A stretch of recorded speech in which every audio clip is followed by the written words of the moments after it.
apa kabar hari ini? Masih baik-baik aja kan? Di video kali ini kita lanjut lagi alur BTTH-nya ya. Oke, gak usah lama-lama lagi, kita langsung aja ke ceritanya. Tiba-tiba Qing Wuchen letakkan tangannya di tangan Xiaoyan dan Long Yi juga mengulurkan tangannya. Mereka bertiga berpegangan tangan erat dan tersenyum penuh pengertian di wajah mereka.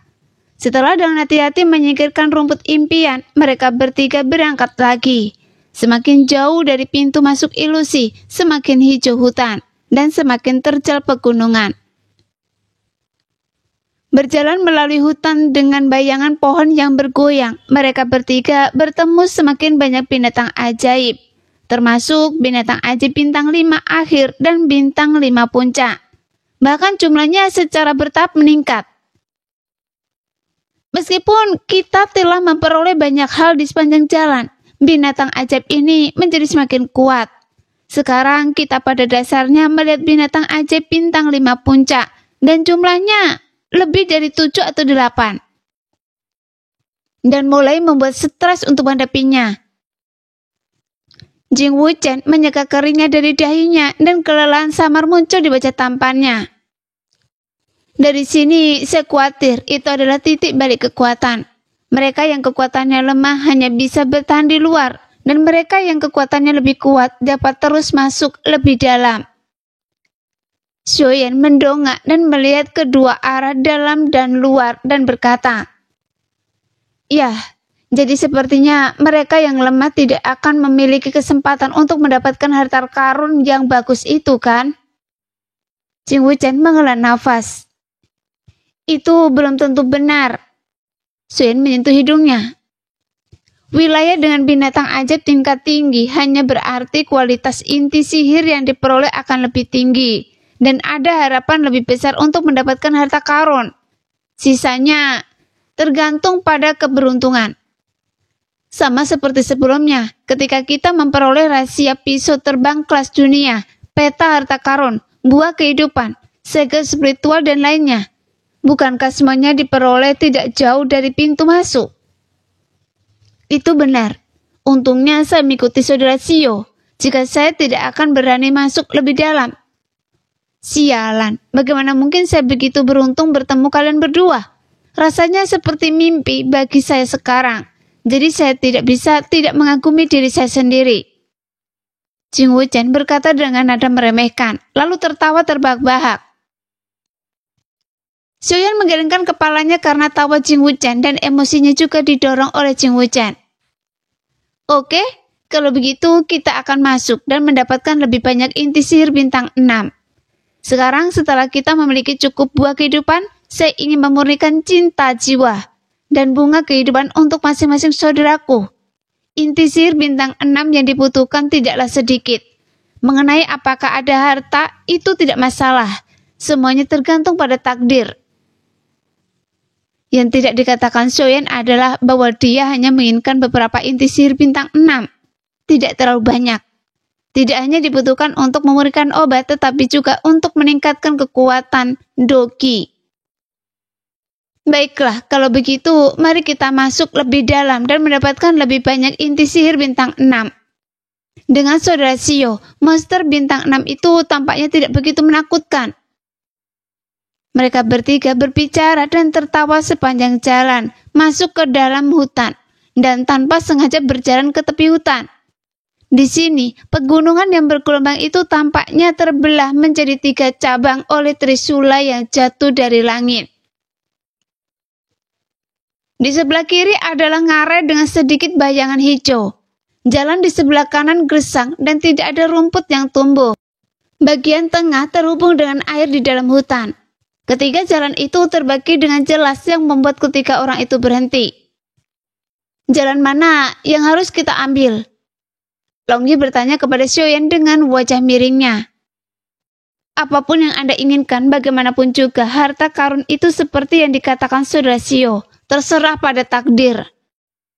Meskipun Qing Wuchen mengatakan ini, dia masih menatap Xiaoyan, meminta Xiaoyan untuk membuat keputusan. Xiaoyan menyipitkan matanya sedikit, merasakan kekuatan jiwanya, dan berkata, "Ada 2 binatang ajaib tahap awal bintang 6 di ngaret dalam di sebelah kiri. 2. Binatang ajaib tahap awal bintang 6. Wajah Jing Wuchen langsung memucat dan dia melihat ke arah tengah jalan pegunungan dengan mata gemetar. Ada lebih dari selusin binatang ajaib puncak bintang 5 di jalan tengah. Suara Xiaoyan terdengar pada waktu yang tepat, membuat Jing Wuchen sangat takut hingga dia hampir menggigil. Dia menyeringnya dan mengarahkan pandangannya ke jalan pegunungan di sebelah kanan, lalu menoleh dan bertanya kepada Xiaoyan dengan hati-hati dan ragu-ragu. Jangan bilang kalau binatang buas di jalan ini lebih sulit dihadapi daripada yang ada di 2 jalan lainnya. Xiaoyan menggelengkan kepalanya dengan serius dan nadanya tidak berubah. Tidak ada binatang buas di jalan di sebelah kanan. Tetapi tepat ketika Jing Wuchen tidak bersorak, dia menambahkan, tetapi ada lebih dari 50 orang. Sial, bisakah Anda berhenti bernafas begitu keras saat berbicara? Jing Wuchen berseru, sedikit putus asa. Sial, lebih dari 50 orang, mereka yang bisa masuk ke sini semuanya kuat. Kemudian dia menatap Xiaoyan dengan penuh semangat. Ternyata takdir membutuhkan sejumlah kekuatan. Sudah Xiao, Anda putuskan jalan mana yang akan diambil. Takdir tidak sepenuhnya didasarkan pada kekuatan, tetapi itu pasti tidak mungkin tanpa kekuatan. Xiaoyan terhibur oleh Jing Wuchen dan melambaikan tangannya menunjuk ke ngaret dengan tanaman hijau di sebelah kiri. Ayo, ambil yang ini. Oke, sialan, dengan kalian berdua di sekitar, bahkan inti sihir dari binatang buas bintang 5 teratas tidak layak untuk dilihat. Bagaimana dengan yang bintang 6? Jing Wuchen tidak bisa menahan air liur ketika dia memikirkan inti sihir bintang 6. Apa yang akan Anda lakukan ketika Anda keluar? Anda tidak menyukai yang bintang 5 dan Anda tidak bisa membunuh yang bintang 6. Xiaoyan bercanda dengan Jing Wuchen. Iya, saya juga khawatir tentang ini. Baiklah, lupakan saja untuk saat ini. Paling-paling saya akan menemukan Anda saat saya ingin membunuh binatang buas bintang 6 setelah saya keluar. Jing Wuchen cemberut dan menggelengkan kepalanya tanpa daya.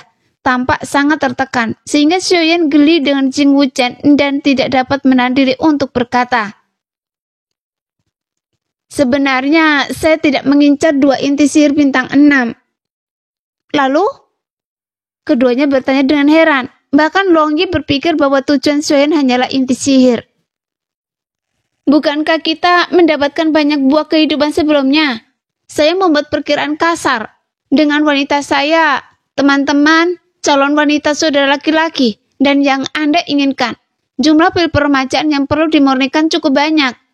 Anda tidak tahu bahwa selain buah kehidupan yang sulit ditemukan, bahan-bahan yang dibutuhkan untuk memurnikan pil permajaan juga membutuhkan darah naga dan darah burung ponik.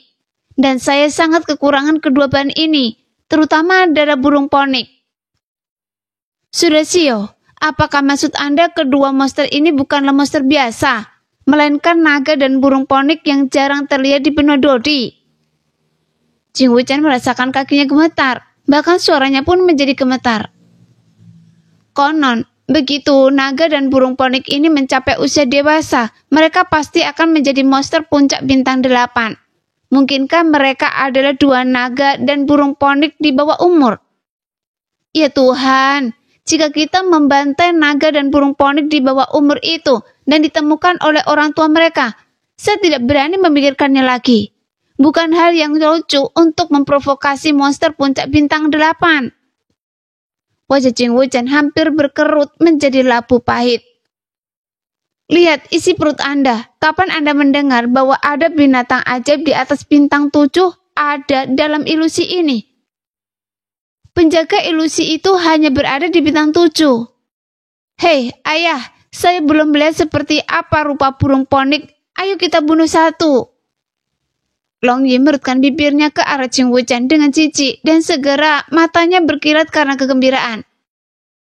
Jadi, kedua naga dan burung ponik ini adalah naga dan burung ponik di bawah umur tanpa perlindungan naga dan burung ponik dewasa.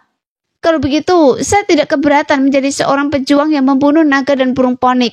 Akan menjadi kehormatan tertinggi untuk memberitahu orang lain tentang hal itu di masa depan. Mata Jing Wuchen penuh dengan bintang-bintang kecil yang bersinar, dan dia tampak bersemangat untuk mencoba. Lihatlah kalian berdua. Xuan menggelengkan kepalanya tanpa daya. Apakah begitu mudah untuk bertemu dengan naga dan burung ponik legendaris? Keduanya hanyalah binatang buas sub naga dan binatang buas sub ponik. Sial! Long Yi dan Jing Wuchen menghela nafas bersama, dan Jing Wuchen bahkan lebih kecewa. Ternyata mereka hanya 2 subspesies dengan darah yang tidak murni. Jadi saya sangat senang dengan sia-sia. Berpuaslah jika kita bertemu dengan naga dan burung ponik sungguhan, bahkan jika mereka belum dewasa, bahkan jika mereka hanya pada tahap awal bintang 6. Kita bertiga tidak akan punya pilihan selain melarikan diri. Xuan memutar matanya melihat kelucuan Jing Wuchen. Namun, meskipun mereka hanya subspesies, darah mereka tidak mempengaruhi efek pil permajaan, jadi sudah cukup bagus. Selain itu, untungnya, kedua subnaga dan ponik ini seharusnya belum tumbuh sepenuhnya, jadi mereka hanya memiliki kekuatan tahap awal bintang 6. Kalau tidak, kita masih harus melarikan diri. Pada titik ini, Xuan sedikit bingung. Tetapi saya tidak begitu mengerti bagaimana binatang subnaga ini bisa begitu kebetulan dengan binatang subponik. Jing Wuchen menjadi tertarik ketika mendengar Xuan menanyakan hal ini, karena pengetahuan inilah yang menjadi kelebihannya. Apa yang aneh tentang ini? Naga dan burung ponik adalah binatang ajaib teratas di benua Dodi, dan mereka secara alami memiliki kesombongan yang tak tertandingi dalam tulang mereka. Meskipun binatang subnaga dan subponik hanyalah subspesies, dan hanya mewarisi sebagian dari garis keturunan naga dan ponik, mereka telah mewarisi banyak kesombongan. Binatang ajaib biasa secara alami tidak ada di mata mereka. Tentu saja, mereka yang dapat berkumpul bersama. Tentu saja, mereka yang memiliki garis keturunan bangsawan yang sama dengan mereka. Meskipun contoh seperti itu tidak ada di benua Dodi, mereka tidak jarang. Tentu saja, situasi ini pasti laki-laki dan perempuan. Jika tidak, mereka akan tetap saling tolak. Jing Wuchen menambahkan. Jadi begitu. Mata Xuan dipenuhi dengan kegembiraan seorang alkemis yang melihat bahan obat yang sangat dibutuhkan. Dan dia mendesak Jing Wuchen. Ayo pergi, bahkan jika itu demi pil permajaan yang bisa membuat saya menjemput gadis-gadis. Anak muda, bergembiralah. Kali ini kita harus berhadapan dengan 2 binatang buas sub naga dan ponik bintang 6, yang bukan tugas yang mudah. Ketika pil permajaan disebutkan, Jing Wuchen segera menjadi bersemangat dan melompat bersama Long Yi untuk mengikuti Xuan ke ngarai di sebelah kiri. Ngarai itu berkelok-kelok dan dinding gunung di kedua sisinya berbatu. Pohon-pohon besar yang tumbuh dari bebatuan dan keras kepala menjulurkan cabang-cabang yang kuat. Meskipun kehijauan masih rimbun, itu selalu membuat orang merasakan rasa membunuh yang telah lapuk oleh embun beku selama bertahun-tahun. Mereka bertiga berlari kencang dan raungan monster datang dari kejauhan dari waktu ke waktu, sehingga suasana berbahaya menyebar dengan langkah kaki ketiganya yang mendekat. Itu di depan, hati-hati. Xuan berhenti sejenak dan mengarahkan tangannya ke depan. Jing Wuchen dan Long Yi melihat ke arah yang ditunjuk Xuan dan melihat area terbuka di depan mereka, sekitar puluhan ribu kaki persegi. Asap dan debu yang berterbangan di atas mengaburkan pandangan ketiga orang itu, dan 2 binatang besar sama-sama terlihat tergeletak di tanah, seolah-olah mereka telah mencium nafas si penyusup. Kedua binatang itu tiba-tiba mengangkat kepala dan menatap ke arah ketiga orang itu. Ekor besar yang berayun dan sayap yang mengepak berhenti dari waktu ke waktu, yang membuat asap dan debu berangsur-angsur hilang. Dan ketiga orang itu akhirnya melihat penampilan kedua monster itu. Binatang subnaga di sebelah kiri seperti naga dan tubuhnya seperti ular piton. Panjangnya sekitar ratusan kaki dan 4 cakar raksasa tebal menopang tubuhnya, seperti gunung hitam yang terbentang horizontal, penuh dengan kekuatan yang mengejutkan. Namun dibandingkan dengan naga sungguhan, binatang subnaga ini tidak memiliki sayap. Binatang subponik di sebelah kanan tampak jauh lebih anggun. Tubuhnya tidak lebih dari 100 kaki panjangnya. Paruhnya seperti burung ponik dan rahangnya seperti burung layang-layang. Bulunya merah terang seperti api dan sayapnya bergetar karena api. Suresio, binatang subnaga dan ponik ini tampaknya lebih kuat dari naga batu yang kita temui sebelumnya. Apakah kita benar-benar yakin? Merasakan aura kuat dari kedua monster itu, Jing Wuchen tidak bisa menahan diri untuk tidak menggigil dan bertanya kepada Xiaoyan dengan tenang. Karena mereka memiliki sedikit darah naga dan ponik di dalam dirimu, wajar saja jika mereka lebih kuat dari monster biasa. Xiaoyan sedikit mengernyit. Coba saja, bagaimana kita bisa tahu kalau tidak mencoba? Mendengar nada bicara Xiaoyan yang tidak yakin, jantung Jing Wuchen berdetak kencang dan dia tidak bisa menahan diri untuk tidak ragu. Melihat ketiga semut yang telah memasuki wilayah mereka, masih membicarakan mereka, dan tidak berniat untuk takut atau mundur saat melihatnya. Kedua monster itu tidak dapat menahan amarah mereka dan hampir meraung ke langit pada saat yang bersamaan. Kemudian binatang subnaga itu mengangkat kaki kirinya dan melangkah turun dan keras. Segera melangkah keluar dari lubuk besar di tanah, sehingga retakan besar di sekitarnya menyebar ke segala arah seperti jaring laba-laba. Segera ketiganya bergerak sangat cepat, dengan bayangan pepohonan yang terus berlalu. Tepat saat mereka melewati hutan kayu putih yang tinggi dan lurus, teriakan melengking menghentikan langkah mereka. Apa yang terjadi? Jing Wuchen tidak dapat menahan diri untuk bertanya dengan kaget. Ketika suara yang menyayat hati itu tiba-tiba terdengar di tengah keheningan hutan, Long Yi meluruskan tombaknya dan melihat dengan waspada ke arah suara itu. Di sana! Xiaoyan mengangkat alisnya dan menunjuk ke hutan lebat di sisi kirinya. Ada sekitar 30 dodi. Kedua belah pihak seharusnya bertarung sampai akhir. Ketika kekuatan jiwa saya tiba, tidak ada seorang pun yang berdiri. Mati bersama? Jing Wuchen melengkungkan bibirnya dan menyentuh wajahnya dan berkata dengan bercanda. Hal yang baik seperti itu benar-benar terjadi pada kita. Bukankah semua rampasan itu akan diberikan kepada kita secara cuma-cuma? Saya selalu merasa bahwa ini terlalu kebetulan. Mendengar kata-kata Jing Wuchen, wajah Long Yi menunjukkan sedikit keraguan. Bagaimana mereka semua bisa mati begitu cepat setelah mendengar teriakan itu? Hutan ini sangat besar sehingga kita tidak tahu berapa banyak dodi yang bertarung setiap saat. Kita kebetulan berada di tempat yang tepat, pada waktu yang tepat. Jing Wuchen tidak setuju. Mungkin suara tadi dibuat oleh orang terakhir yang jatuh? Selain itu, menurut saudara Xiao, hanya ada sekitar 30 mayat. Apa yang salah? Itu akan sia-sia jika kita tidak mengambil keuntungan mereka. Bagaimanapun itu tidak akan memakan banyak waktu. Ayo pergi. Kata-kata Jing Wuchen masuk akal, dan dengan keuntungan kekuatan jiwa, Xiaoyan sama sekali tidak takut dan memberi isyarat kepada Long Yi untuk tidak khawatir. Melihat kata-kata Xiaoyan, Long Yi mengangguk patuh dan mereka bertiga melewati puncak pohon yang bergelombang dan tiba di hutan lebat. Sejauh mata memandang, cahaya di hutan itu redup dan berantakan. Ada jejak pertempuran di mana-mana dan puluhan mayat tergeletak di tanah di segala arah. Dengan noda darah berceceran di pohon-pohon dan daun-daun yang berguguran, menjadi saksi bahwa telah terjadi pertarungan berdarah yang tragis di sini.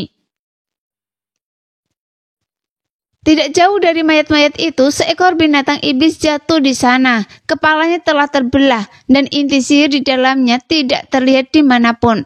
Namun bukan mereka yang menarik perhatian Xiaoyan dan dua lainnya, tetapi dua pria berpakaian abu-abu di bawah pohon. Keduanya ditumpuk di atas satu sama lain. Salah satu dari mereka memotong leher yang lain dengan pedangnya hampir setengah jalan. Dan pedang yang lainnya juga menusuk dadanya, sehingga ujung pedang keluar melalui punggungnya. Di bawah keduanya sebuah benda berkilo setengah tersembunyi. Setelah mereka bertiga melihat dengan seksama dan menemukan bahwa benda seukuran kepala manusia ini sebenarnya adalah inti sihir bintang 6. Ini untung besar, saya mendapat inti sihir bintang 6 dan begitu banyak cincin penyimpanan tanpa alasan.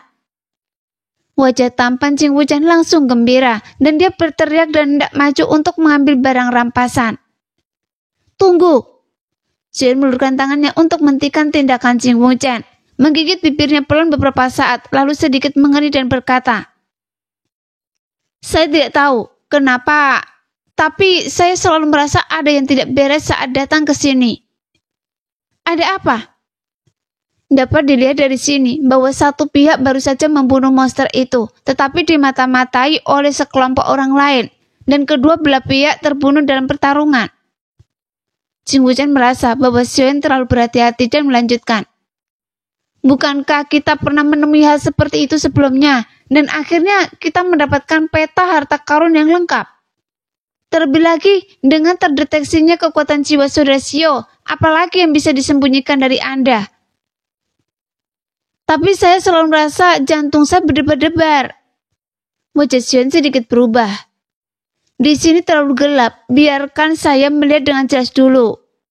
Setelah itu, Xiaoyan menjentikkan jarinya, dan bola api melayang di udara, mengusir semua kegelapan dan mata ketiga orang itu menjadi cerah. Saudara Xiao, apakah Anda khawatir tentang Hun Ying? Hanya dia yang bisa lolos dari kekuatan jiwa saudara Xiao. Jing Wuchen menunjuk mayat-mayat di depannya dan berkata, lihat, tidak ada udara hitam di sekitar mayat-mayat itu yang membuktikan bahwa itu bukan pekerjaan Hun Ying. Selain itu, kita telah berada di lingkaran dalam begitu lama dan kita belum melihat jejak Hun Ying. Mungkin dia telah kehilangan kita. Setelah mendengar kata-kata Jing Wuchen yang sangat masuk akal, Long Yi akhirnya melepaskan kekhawatiran yang telah menggantung di hatinya.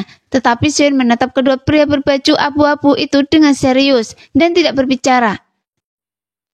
Saudara Xiao, apakah kekhawatiran Anda karena kedua pria berbaju abu-abu ini? Melihat Xion terdiam, Jing Wuchen merasa sedikit malu dan terus berbicara. Ini bahkan lebih mustahil. Lihatlah orang yang menghadap ke atas. Sebagian besar lehernya terpotong oleh pisau dan lukanya sangat besar. Jika Hun Ying menggunakan metode rahasia, gas hitam itu pasti tidak akan bisa menutupinya. Dan orang yang punggungnya tertusuk pedang, meskipun dia menghadap ke bawah dan tidak dapat dilihat dengan jelas, tidak ada gas hitam yang menyebar dari luka pedang, yang menunjukkan bahwa kita terlalu khawatir. Sepertinya jantung saya berdebar-debar bukan tanpa alasan. Xiaoyan tidak menanggapi kata-kata Jing Wuchen, tetapi ekspresinya menjadi lebih serius. Tidak ada yang aneh dengan yang lain, tetapi keduanya agak aneh. Jing Wuchen dan Long Yi sama-sama membuka mata lebar-lebar dan melihat dengan seksama, tetapi tidak dapat menemukan petunjuk apapun. Jika mereka berdua mati karena bertarung, maka luka di leher pria yang ditikam dengan keras itu pasti berdarah seperti air mancur. Xiaoyan menggertakkan giginya dan merasa semakin tidak nyaman. Dan hanya butuh waktu singkat bagi kita dari mendengar suara itu hingga bergegas ke sini. Secara logika, darahnya harusnya masih segar atau bahkan memancar keluar. Namun sekarang kita melihat bahwa meskipun ada banyak darah dari lukanya, namun tampaknya masih sedikit dan darahnya agak lengket. Jelas dia sudah meninggal beberapa lama. Jadi, hanya ada satu penjelasan, yaitu dia ditusuk setelah meninggal. Karena dia sudah meninggal, darahnya sudah mulai mengumpul dan pendarahan dari luka setelah itu pasti tidak sehebat sebelum meninggal. Mungkinkah itu benar-benar tangan Hun Ying? Jing Wuchen dan Long Yi terkejut. Setelah mendengar sesama, mereka menemukan bahwa apa yang dikatakan Xiaoyan benar. Benar sekali bahwa ada yang dirusak. Tetapi saya tidak tahu apakah itu karena tangan Hun Ying. Xiaoyan mengangkat bahu, waspada dalam hatinya dan kekuatan jiwa menyebar ke seketika, meliputi seluruh area seluas 1000 mil. Apa yang Anda temukan? Long Yi sangat mengenal karakter Xiaoyan. Begitu melihat ekspresi Xiaoyan, dia tahu bahwa Xiaoyan telah mencari-cari. Tidak ada. Jawaban Xiaoyan sangat lugas. Jadi hanya Hun Ying yang paling mencurigakan. Tetapi bahkan jika ilusi ini tercipta, apa manfaatnya? Itu tidak akan membahayakan kita. Jing Wuchen teringat bahwa dia pernah menepuk dadanya dan berkata bahwa tidak ada masalah sebelumnya, dan wajahnya memerah. Jadi dia bertanya dengan marah. Terkadang jangan terlalu cepat menghakimi. Orang yang tidak punya alasan untuk menawarkan harta adalah pengkhianat atau pencuri. Xuan melambaikan lengan bajunya di udara, dan dua pria berpakaian abu-abu yang berdekatan dipisahkan oleh semangat juang. Orang yang terluka oleh pedang itu berbalik, menghadap ke atas dan muncul di depan ketiga orang itu. Dia melihat wajahnya pucat dan ada gas hitam samar yang mengambang di 7 lubangnya, sementara yang lain normal. Hanya mayat biasa. Sialan, ini pasti pekerjaan Hun Ying. Melihat hal ini, Jing Wuchen tidak dapat lagi menahan amarahnya dan melompat berdiri. Bajingan itu sangat kejam. Dia benar-benar menjebak kita dengan asumsi yang salah. Jika bukan karena perasaan hati saudara Sio, kita mungkin telah jatuh ke tangan bajingan itu. Untungnya, ayah melihatnya, kalau tidak situasinya akan mengkhawatirkan.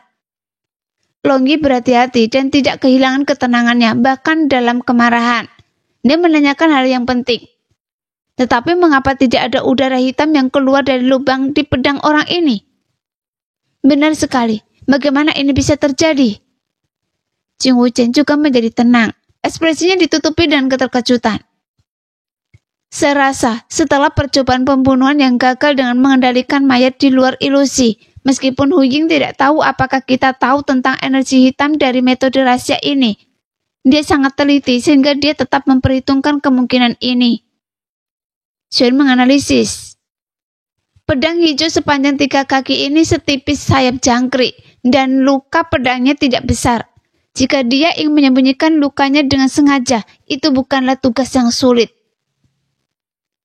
Lebih baik salah perhitungan 1000 kali daripada melewatkan satu kesalahan. Hun Ying memang jenius dalam pembunuhan. Meskipun keduanya adalah musuh, Xiaoyan tidak bisa tidak memuji Hun Ying. Jika tebakan saya benar, Hun Ying dengan cerdik memanfaatkan situasi selama seluruh proses untuk mengurangi kecurigaan kita ke tingkat terendah.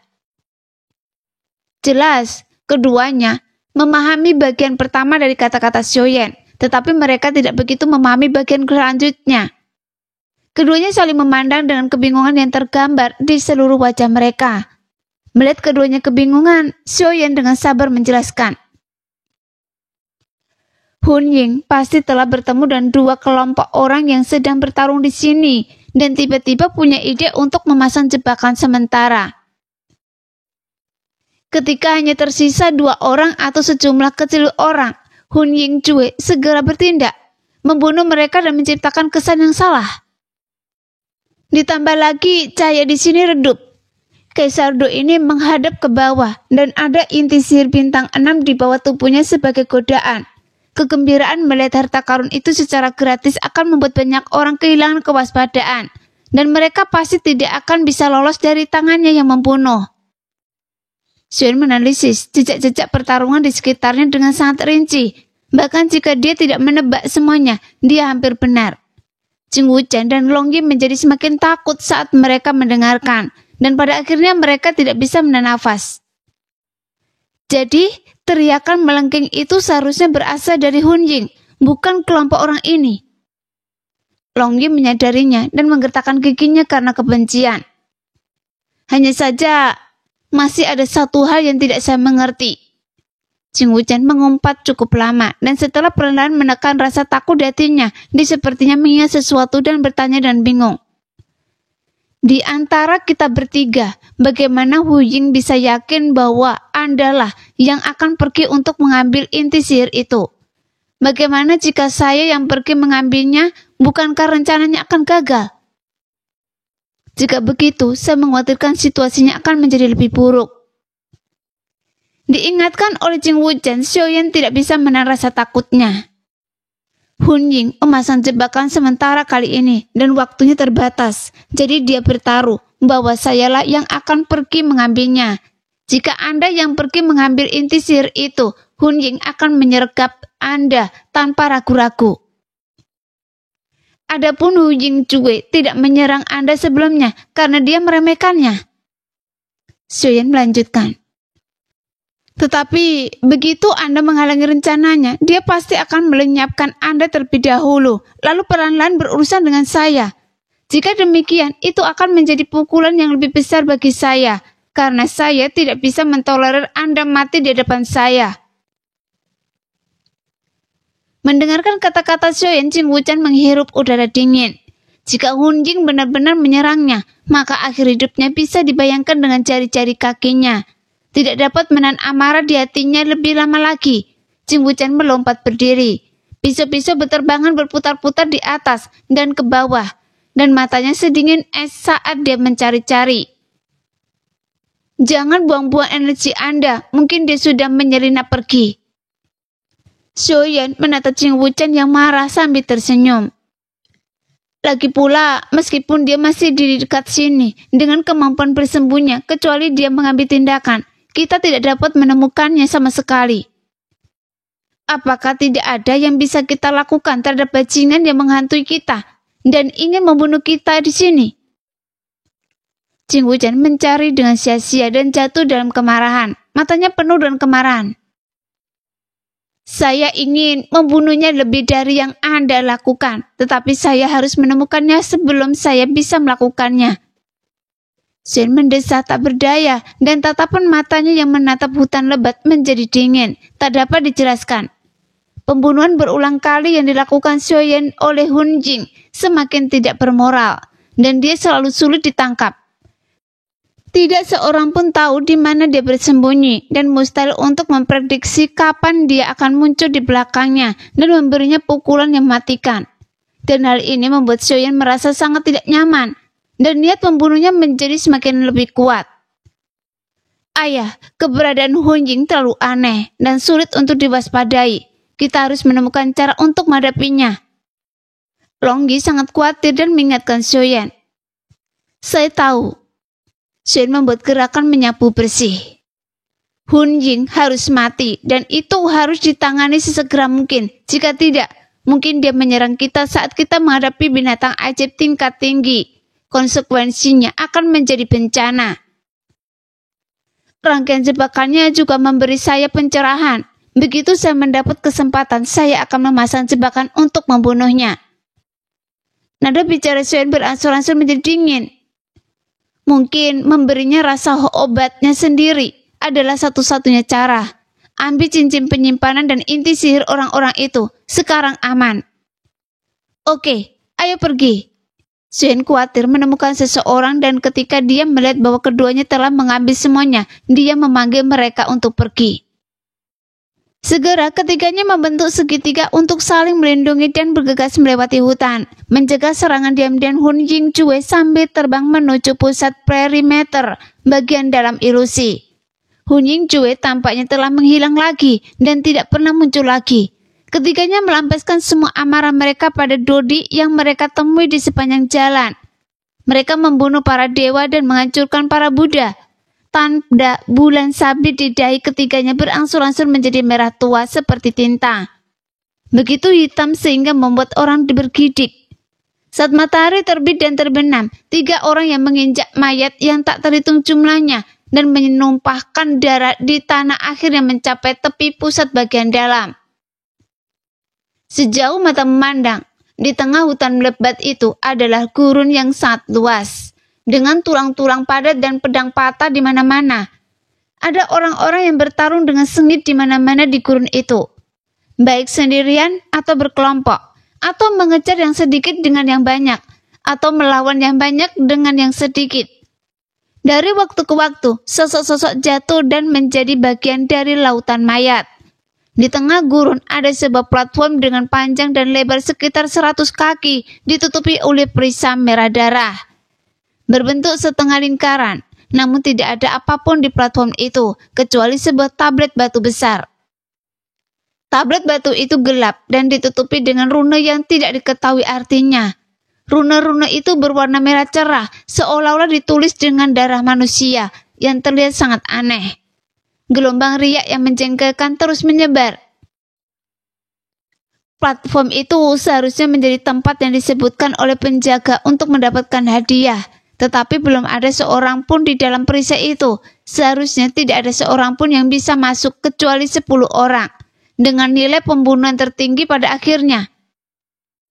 Ekspresi Ching Wuchen perlahan bertahan, dan dia menutupi dadanya dan berkata, papan batu di platform itu pastilah sumber dari niat membunuh itu. Saya merasa sulit untuk mengendalikan kejengkelan di hati saya sekarang, dan pisau terbang di tangan saya sangat tidak menyenangkan. Saya baik-baik saja. Niat membunuh di sini tidak cukup untuk mengganggu pikiran saya. Xuan mengangguk setuju dengan pernyataan Ching Wuchen. Hanya saja saya tidak menyangka pembunuhan di sini begitu ganas, jauh di luar imajinasi saya. Ya, lihat tulang-tulang di seluruh tanah. Berapa banyak orang yang harus mati untuk memenuhi gurun yang begitu luas. Bahkan Long Yi terkejut melihat tulang-tulang berserakan di tanah. Pemandangan ini tidak cukup untuk menggambarkan 1/10.000 darinya. Diperkirakan sangat sedikit dari Dodi yang datang kali ini yang dapat keluar hidup-hidup. Sayangnya, gua pembantaian berdarah bukan hanya tempat harapan bagi Kaisar Do Puncak Bintang 4, tetapi juga tempat pemakaman Kaisar Do Puncak Bintang 4. Bagaimanapun tidak mudah untuk berkultivasi ke Puncak Bintang 4 dan haru menghadapi kesengsaraan Kaisar Bintang 5. Xuan menghela nafas dalam dan tekadnya untuk memburu kura-kura berhati ungu menjadi semakin kuat. Keberhasilan seorang jenderal adalah hasil dari pengorbanan ribuan orang. Jalan menuju puncak Kaisar Do diaspal dengan darah dan sudah seperti ini sejak zaman kuno. Ching Wuchen menggosok mata merahnya. Namun dia tidak tahu apakah dia akan diserang oleh niat membunuh yang kuat, sehingga nada suaranya berangsur-angsur menjadi dingin. Kita tidak boleh berhati lembut di sini, kalau tidak tempat ini akan menjadi kuburan kita. Saya merasakannya, tetapi bukan berarti saya akan berhati lembut. Xuan tersenyum tipis. Sekarang bukan saatnya untuk duel terakhir. Mari kita lihat apakah Nulong dan Hun Dun Bumei ada di sini terlebih dahulu. Ching Wuchen dan Long Yi menanggapinya, dan mata mereka mulai mencari di antara para kaisar Do yang bertarung di gurun. Setelah beberapa lama, keduanya menggelengkan kepala ke arah Xiaoyan. Nulong memang sudah pergi, tetapi Hun Dun Bumei ada di sini. Xuan mengangkat alisnya yang seperti pedang, matanya tertuju pada kejauhan di depan, dan ekspresi kegembiraan muncul di wajahnya. Apakah Anda berbicara tentang titik hitam kecil di tepi gurun di seberang? Apakah itu dewa kekacauan? Ching Wuchen menyipitkan matanya dan melihat ke arah mata Xiaoyan. Memang ada titik hitam samar di kejauhan. Jika dia tidak melihatnya dengan sengaja, akan sulit untuk melihatnya di bawah pengembang halang penglihatan yang disebabkan oleh asap dan debu yang ditimbulkan oleh pertempuran sengit. Prasasti darah itu membuat saya sedikit gugup. Saya tidak berani menggunakan seluruh kekuatan jiwa saya, tetapi saya yakin bahwa dia adalah Hun Dun Bumei. Xuan berkata dengan yakin. Lihat, tidak ada seorang pun di sekitar titik hitam itu. Siapa lagi kalau bukan dia yang memiliki aura yang membuat orang takut untuk mendekat.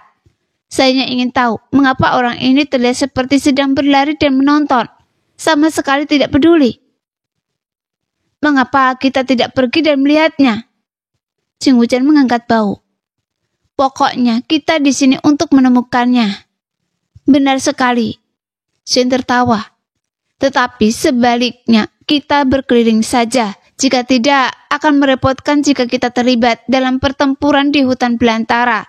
Siapa tahu kecelakaan apa yang akan terjadi. Bahkan jika tidak ada kecelakaan, tarikan niat membunuh pasti akan semakin kuat dan saya khawatir Anda tidak dapat menahannya. Xuan menambahkan. Demikianlah cerita hari ini. Kita lanjut lain hari ya guys. Bye-bye.